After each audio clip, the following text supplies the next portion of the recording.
So some common themes that I'm hearing in here, which is pretty normal when people come in for these clinics, and that is, hey, I'm not trying to be a powerlifter, right? I'm not trying to like specifically deadlift the most weight. You might watch things on the internet and be like, wow, cool, that guy lifted 600 pounds. I have no desire to do that. You know, I don't want to hurt myself. Because really the way we're lifting, and some people end up doing this for sport, but the way I like to teach it is like the why. Why should I lift weights like this? And the way I like to explain it, we're just talking to Daniel. He just had his first baby last month. He has a 4-month-old. I'm having my first in October. And so I've always given this kind of illustration, but it hits home a little bit more for me now. And I was listening to them talk. I was like, how fitting. It's like a baby is born and, you know, it starts eating. And every day it gets bigger and stronger. And as Brad said right before we started, he's like, I walk in, I'm like, whoa, it's doing something that it couldn't do yesterday because it's growing and it's getting stronger. And it's like this progression of just strength accumulation, right? Now it's strong enough to walk. It has better balance so it doesn't fall over. You know, now it can run. Now it can tear your house into shreds and, you know, make everything dirty and all this stuff. And people just get stronger and stronger and stronger and stronger and stronger as they grow until one day it starts to go the other way, right? And so I like to give like a grandma example, like your grandmother. You go home at Thanksgiving, she's fine, she's, you know, popping jokes, putting the turkey out, everything's fine. You go back the next year and you notice as she walks around, she leans on things, grabs the side of the table. This like kind of resonates with everyone. You go back a year or two later and you look and you realize there's like a cane in the corner. She's not using it right now, but like you see it's there and you're like, oh, that's interesting. And then you go back again and you know, your aunt is serving the food because grandma's sitting at the table. And you go back again and she's on a walker and you go back again and she's in a wheelchair and you go back again. And I'll never forget like the end of my grandmother's life, like there's my dad, you know, like feeding my grandma like she fed him, you know, 68 years ago or whatever. And so that's muscular atrophy, right? Things start to decline and you lose function. So there's a lot of things in life we don't have a lot of control over, you know, different diseases like cancer and other things, but your physical strength, you have 100% control over. So I say, you're getting stronger as a baby, and then I give this like rapid decline of grandma, but there's something in the middle there. And it's a little bit different for everyone. If you have a very physical job that's requiring you to do stuff, you probably don't decline as rapidly because you're, I don't know, farming, baling hay in Bakersfield, right? You're doing stuff that's keeping you active and moving around. But as we know, in the year of 2024, very few of us are probably doing, you know, very physically demanding labor jobs. And so what happens as you age, it kind of starts, you often see it in your 30s, is stuff starts to hurt that never hurt. Like Sunil's never had anything hurt, right? He's never woken up and been like, oh, my back, right? Like it's great, it's fantastic. And then all of a sudden you're 30, you're like, oh, I was gonna hike today, but my back hurts. I guess I'll just skip it. So what happens is as bad things start to happen, we now become even more inactive because we're avoiding it because we don't want to get hurt. And that just progresses. So a little bit in your 30s, your 40s come, and then you just make all the dad jokes of like, oh yeah, when I was a young man, I could do that, but I'm 45 now, you don't understand. And so you start to avoid more things, maybe avoid the gym. And then 50s and 60s is really where you see it really start to rapidly increase of a loss of function and muscle mass. Good news. It doesn't have to be this way. And you can maintain your physical strength without being an Olympic weightlifter or some big power lifter. You can just maintain your physical strength so that you can do whatever you want to do. And so the reason I talk about that is because a lot of times when you run this style of program, at the beginning, it's so, I don't want to say easy, but progress comes very quickly. And so you get really excited.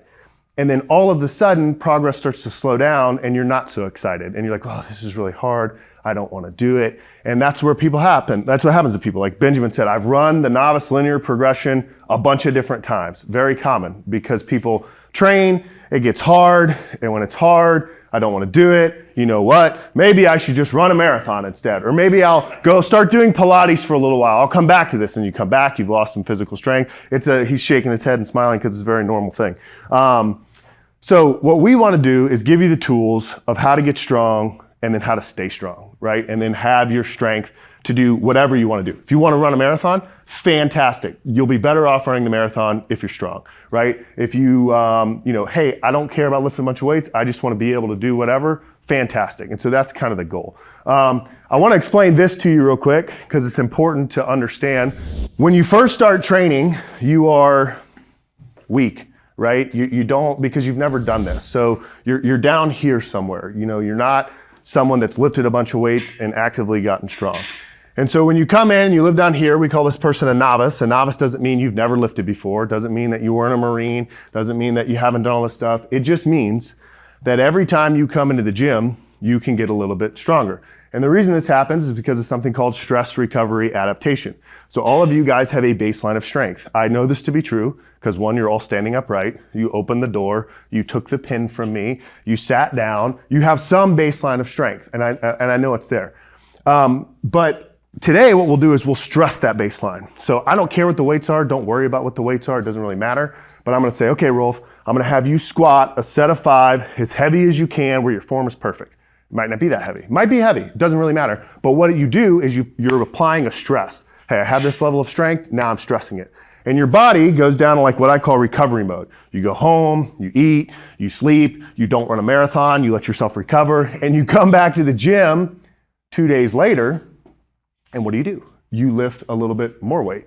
So if Sunil squats this much today, he comes back 2 days later, he squats this much weight. He comes back 2 days later, he squats this much weight. He comes back 2 days later, he squats this much weight. And it's literally adding 5 pounds. It's that simple when you're a beginner. You just come into the gym every 2 to 3 days and you add 5 pounds to it. And so what happens? You get really strong really fast relative to where you were. So if Sunil squats 65 pounds today, he comes back within a month and he's at 135. By 2 months, he's at 185. By month 3, he's at 205, whatever. And he gets really strong really fast. Well, then what happens? If it worked forever, we'd all be squatting 1,000 pounds for 3 sets of 5. At some point, it slows down. And it slows down based off your genetic potential, right? Some people get up in the morning, put on a football helmet, strap it, get paid millions of dollars, and we all watch them on TV. Why? Because they are genetic freaks. Their genetic potential is really, really high. I've trained some NFL guys, and it's like mind-blowing. You teach them how to squat, and like all of a sudden they're squatting 550 pounds. You guys are probably not in that category, because I'm not in that category, and Brad's not in that category. We're just normal, everyday people. So what we want to do, though, is get this as close to our genetic potential as possible. And then the part that I want you to understand is once you get here, you're always in the pursuit of a little bit more strength. You're always trying to get stronger. But in reality, you're just trying to like live here, right? You're like, okay, I'm strong now. My name's Kevin. I can deadlift 400 pounds. I would love to do 500 one day, but if I can maintain this 400 pound deadlift, what do I know? I'm not having the grandma effect, right? I'm maintaining my strength and able to do the stuff I want to do. And the reason I like to explain that is because when we start this program and we were just adding this every time, people get so fixated on the numbers that when they come in, it's like, man, a month ago I was doing 315, now I'm down to 290, blah, blah, blah. And they get all frustrated and they stop training. It's like, hey, view this differently. I'm not training to be like the best competitive lifter in the world. I'm training to be strong and do the things that I want to do. So we get strong. One other thing I'll cover on this, and then we'll start lifting. Rate of adaptation. So when you're weak, when you're new, when you're a novice, your rate of adaptation is really high, meaning every time you come in, you can add weight. Now, as you get stronger, what do you see happen? It gets lower, right? I always use the example of myself, but it's really anyone. It's like when I started this program, it was like, boom, squat to 465 in 9 months. Amazing. Starting strength is the best thing in the entire world. 5 years to get from 465 to 500, right? Partly, hey, I'm busy with work. I'm moving, I'm still training, but I can't train quite as focused as I used to be. And partly just because, hey, I'm closer to my genetic potential. Those 45 pounds are a lot harder to achieve, right? So rate of adaptation comes down. And then, and only then, do you need complexity.